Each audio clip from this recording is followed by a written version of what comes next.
नारायण नारायण नारायण नारायण। सबको राम राम, सब बोलो राम राम।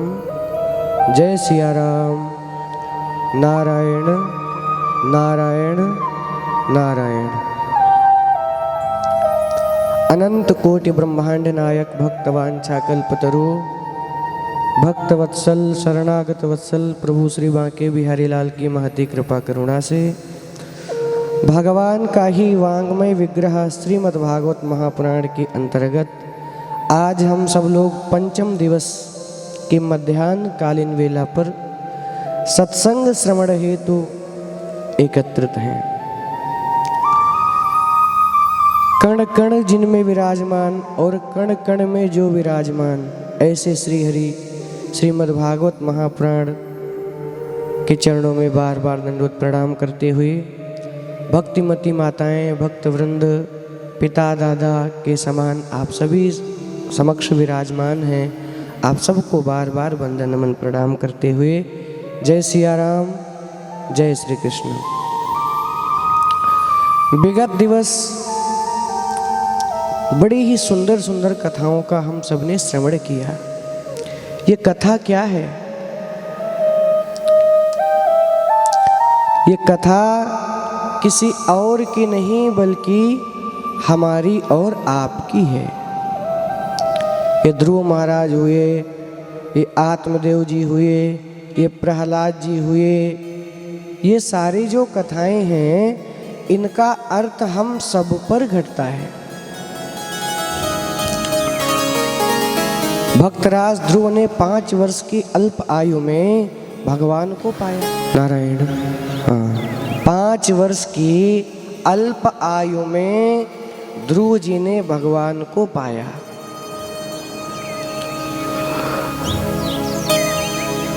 मधोर वनम वृत्त दृक्षया गता।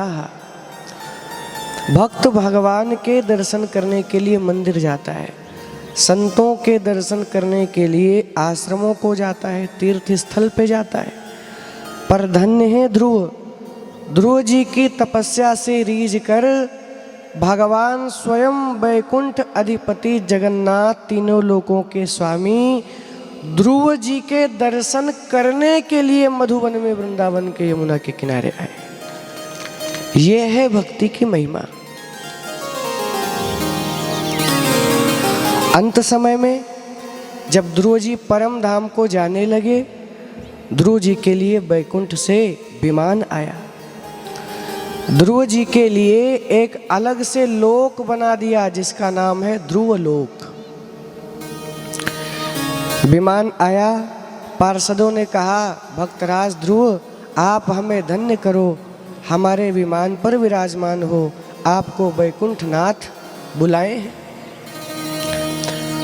ध्रुव जी जैसे ही विमान पर चढ़ने लग गए, एक काली कलूटी स्त्री प्रकट हो गई। बोलिए भक्तवत्सल भगवान की जय हो। और इस स्त्री ने कहा कि ध्रुव ये मृत्यु लोक है, मैं मृत्यु की देवी हूँ। यहाँ पर जो कोई जन्म लेता है तो पहले मुझसे मिलना पड़ता है और मुझसे मिलने के बाद ही इस लोक से दूसरे लोक को जा सकता है। कहने का क्या मतलब?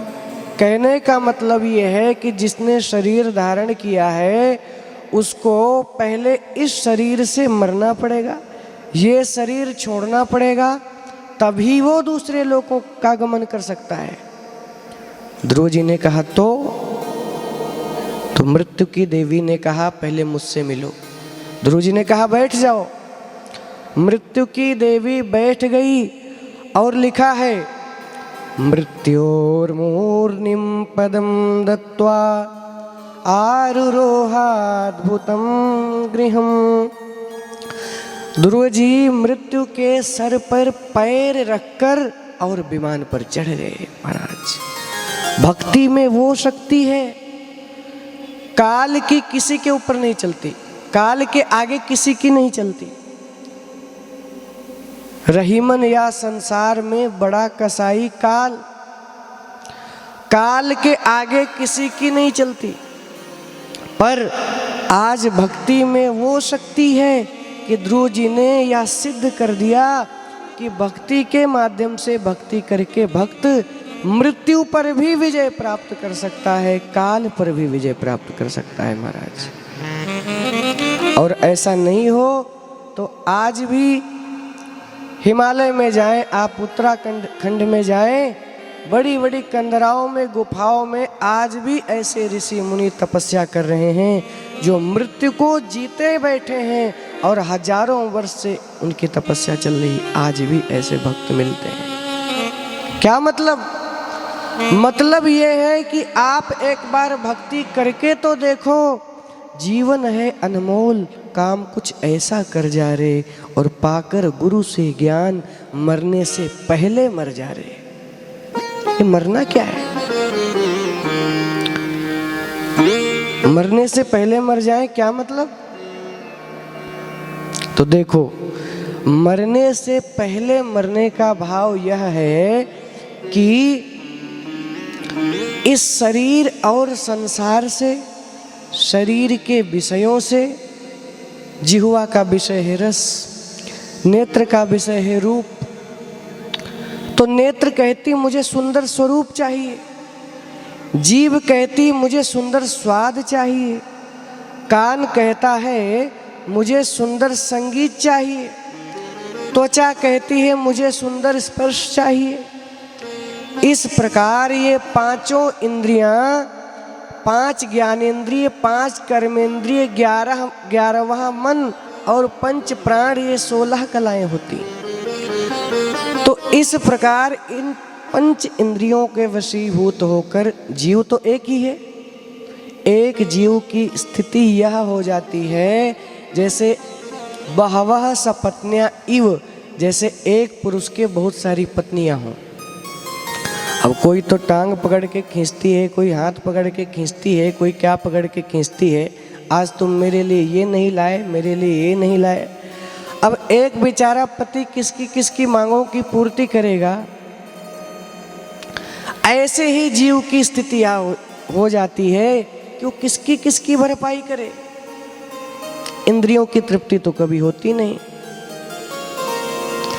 देखना इंद्रियों के न घोड़े भगे, इन पे संयम के हर दम ये कोड़े लगे।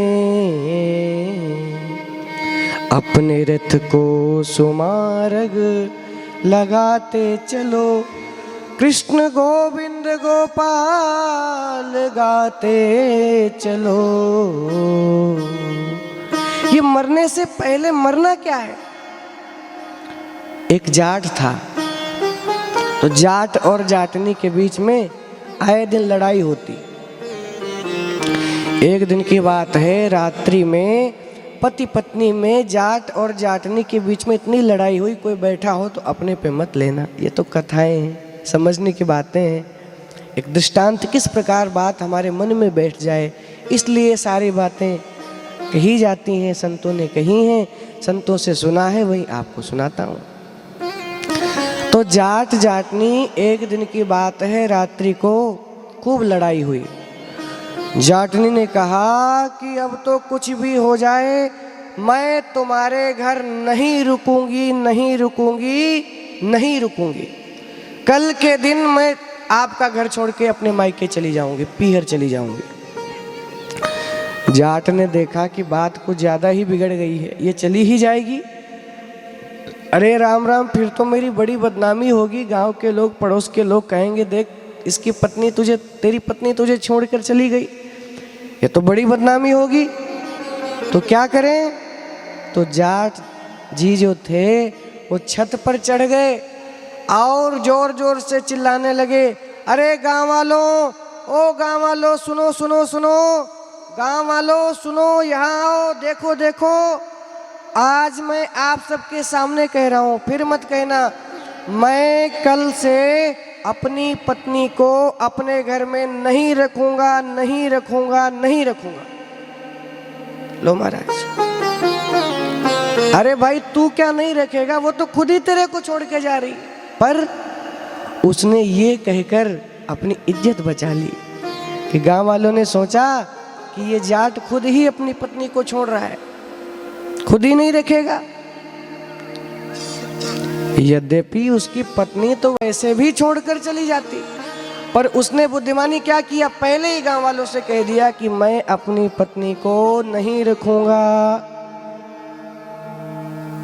तो छोड़ना तो है ही, पहले ही छोड़ दो ना। शरीर मरना नहीं है संसार से, वो तो समय आएगा जब शरीर की अवधि पूर्ण होगी तो जाएंगे ही, कोई रोक नहीं पाएगा।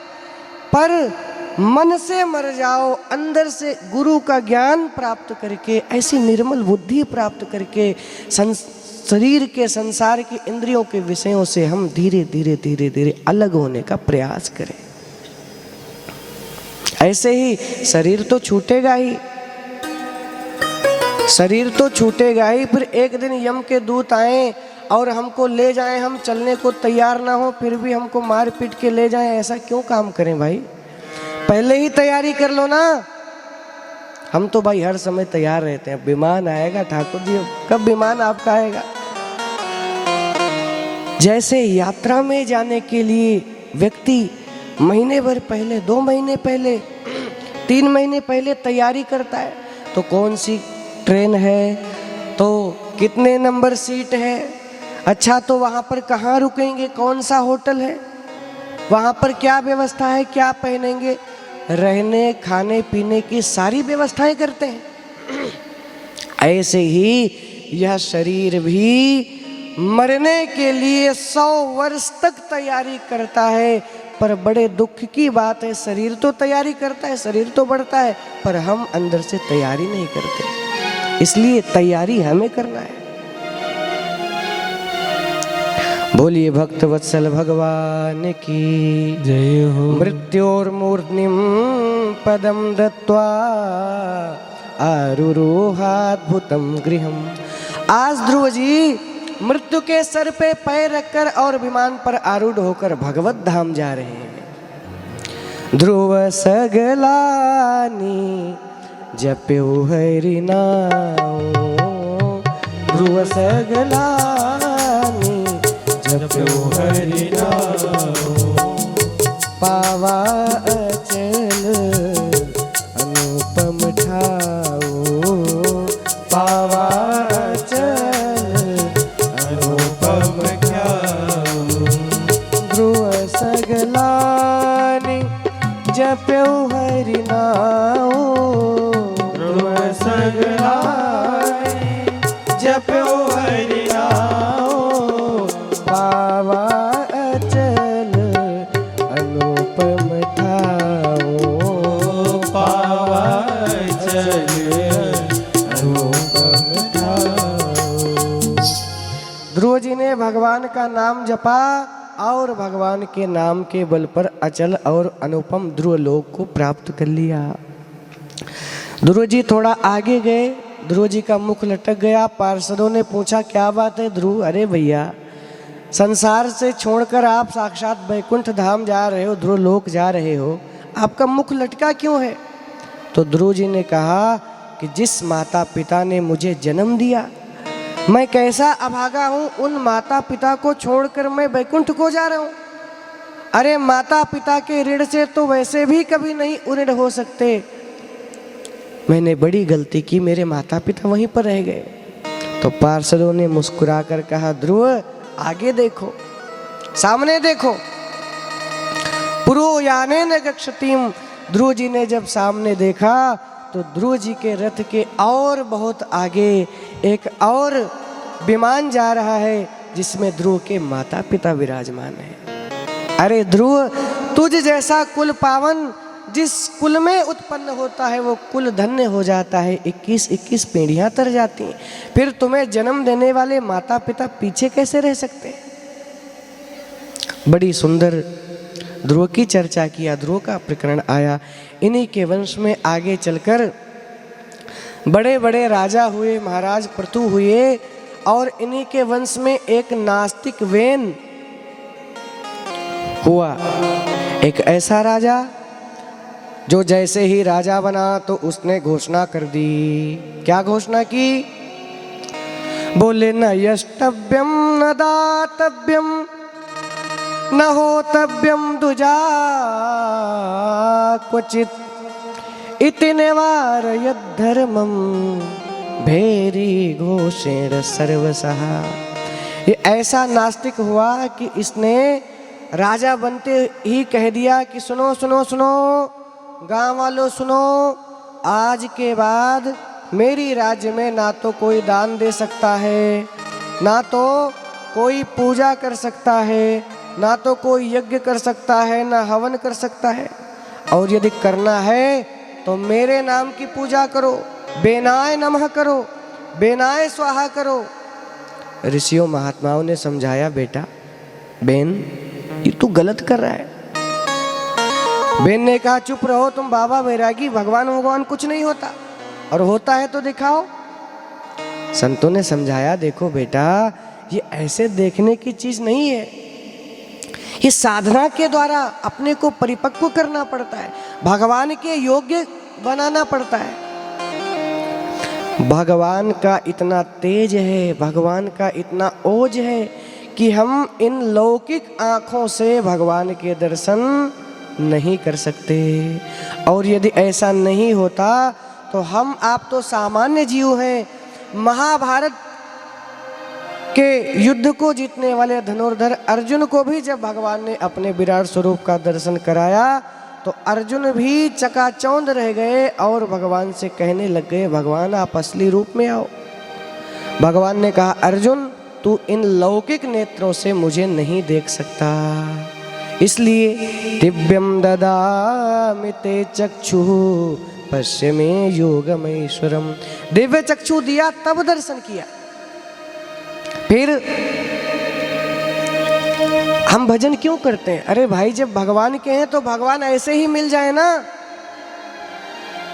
हम सब भगवान के हैं, ईश्वर अंश जीव अविनाशी, चेतन अमल सहज सुख राशि। तो यदि हम भगवान के अंश हैं और भगवान हमारा कभी साथ नहीं छोड़ते, जीव को प्रेम करते हैं। भगवान ने एक जगह कहा, सब मम प्रिय सब मम उपजाए, लेकिन सबते अधिक मनुज मोहि भय। देखो सब मेरे प्रिय हैं, क्यों? क्योंकि सब मेरे द्वारा ही उपजाए हैं, लेकिन सबसे अधिक मुझे मनुष्य अच्छा लगता है, मनुष्य मुझे सबसे ज्यादा प्रिय है। भगवान ने कहा, अरे भाई मनुष्य प्रिय है तो भगवान मनुष्य को क्यों दुख देते हैं, क्यों कष्ट देते हैं, मिल क्यों नहीं जाते? तो इसका समाधान ये है कि हम पहले भगवान के दर्शन के योग्य तो बने। एक निधि वन की सच्ची घटना आपको बताता हूँ। आपने सुना होगा श्रीधाम वृंदावन में एक निधि वन है, जहाँ पर ब्रजवासी आज भी चैलेंज करते हैं कि आज भी भगवान श्री कृष्ण राधा रानी के साथ गोपियों के साथ रास रचाने के लिए आते हैं। तो एक व्यक्ति था, कई वर्ष पूर्व की घटना है, एक व्यक्ति था, उसने कहा मैं तो भगवान को देखूंगा, मैं तो भगवान के दर्शन करूंगा, भगवान होता भी है कि कपोल कल्पना है, मैं तो भगवान के दर्शन करूंगा। तो निधि वन का नियम है, रात्रि के समय जब पुजारी दरवाजा बंद करता है, गेट बंद करता है, तो वहाँ के पशु पक्षी जीव जंतु बंदर यहाँ तक चींटी चींटा भी उस वन से बाहर निकल जाते हैं। नियम है, बाहर करना नहीं पड़ता, अपने आप ही निकल जाते हैं। पर ये व्यक्ति भगवान को देखना चाहा, भगवान की परीक्षा लेनी चाहिए कि हैं भी कि नहीं, और जाकर निधि वन के जंगलों के बीच लता पताओं के बीच में छुप गया।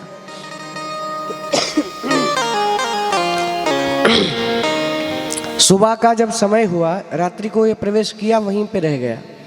सुबह का समय हुआ, जब निधिवन का दरवाजा खुला तो अंदर जब गए, पुजारी जी आदि ब्रजवासी गए तो देखे कि ये व्यक्ति मरा पड़ा है। डॉक्टरों ने चेक किया तो कहा कि इसके आँखों के सामने कोई इतनी ज़्यादा प्रकाशवान वस्तु आई है जिसके प्रकाश को देखकर ये सह नहीं सका, इसकी आँखों का रेटिना चला गया, और इसके अंदर इतना आनंद हुआ है, इतना आह्लाद हुआ है कि उस आनंद को यह सह नहीं सका और मर गया। एक दोहा है, कनक कनक ते सौगुनी मादकता अधिकाय, या खाए बौराय जग, या पाए बौराय। एक कनक माने होता है सोना स्वर्ण, और एक कनक माने होता है धतूरा, जो शिव जी को चढ़ता है, आक जिसको बोलते हैं, आक धतूरा। धतूरे को कोई खा लेगा तो बौरा जाएगा, पागल हो जाएगा। और किसी गरीब व्यक्ति को एकदम से ढेर सारा सोना मिल जाए, सोने की खदान मिल जाए, तो महाराज वो भी पागल हो जाएगा, इतने अधिक खुशी होगी।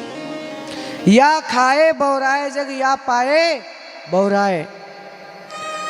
तो भगवान ने दर्शन तो दिया, पर इस व्यक्ति ने भगवान के दर्शन को करके और दर्शन के आनंद को सह नहीं सका। भजन करके मारा समय आए तो जीव निहाल हो जाए, कृतकृत्य हो जाए, भगवान के योग्य हो जाए। लोहे को तपाया जाता है, ऐसे ही साधना के द्वारा, साधना की कसौटी से हमको भी भगवान के योग्य बनना पड़ता है। ऐसे एक व्यक्ति था, उसने कहा भगवान वगैरह कुछ होता ही नहीं, और यदि भगवान सब जगह है तो मंदिर क्यों जाते हैं? यदि भगवान सब जगह है तो मंदिर क्यों जाते हैं? क्या मंदिर में ही भगवान है? अरे भगवान तो सब जगह है। तो महात्मा जी ने उत्तर दिया, बेटा ये बताओ जल कहाँ नहीं है? उसने कहा पृथ्वी के चारों ओर जल ही जल है। कितनी? 70% मात्रा है जल की। जल की कितनी प्रतिशत मात्रा है? 97। अच्छा चलो, भैया जी कह रहे हैं 97% है। अब पता नहीं, मुझे कंफर्म नहीं है, पर पृथ्वी के चारों ओर जल ही जल है। जल के ऊपर ये पृथ्वी तैर रही, ऐसा वैज्ञानिकों का कहना है, संतों से सुना है। तो जल कहाँ नहीं, जल चारों ओर है। और यदि आपको प्यास लग जाए और कोई आपको जल का ज्ञान देने लग जाए कि अरे तुम प्यासे हो, बताओ इतना सारा जल होकर भी तुमको प्यास लगी, जल कहाँ नहीं है, तो क्या ज्ञान देने से आपकी प्यास बुझ जाएगी? वायु सब जगह है, पर रास्ते में चलते चलते आपका टायर पंचर हो जाए, आपकी गाड़ी से हवा निकल जाए, अब कोई कहने लग जाए भैया हवा तो सब जगह है, फिर आप खड़े क्यों हो? तो सब जगह है, पर हवा को लेने के लिए एक स्थान विशेष पर जाना पड़ता है। दुकान पे, आप दुकान पर जाएंगे जहां पर टायर में हवा भरी जाती है, वहां पर जाएंगे, वो आपको किसी उपकरण के द्वारा हवा देगा। ऐसे ही जल सब जगह है, पर जल को निकालने के लिए व्यवस्था है, उसको आपको उन नियमों का पालन करना पड़ेगा, तब जल मिलेगा।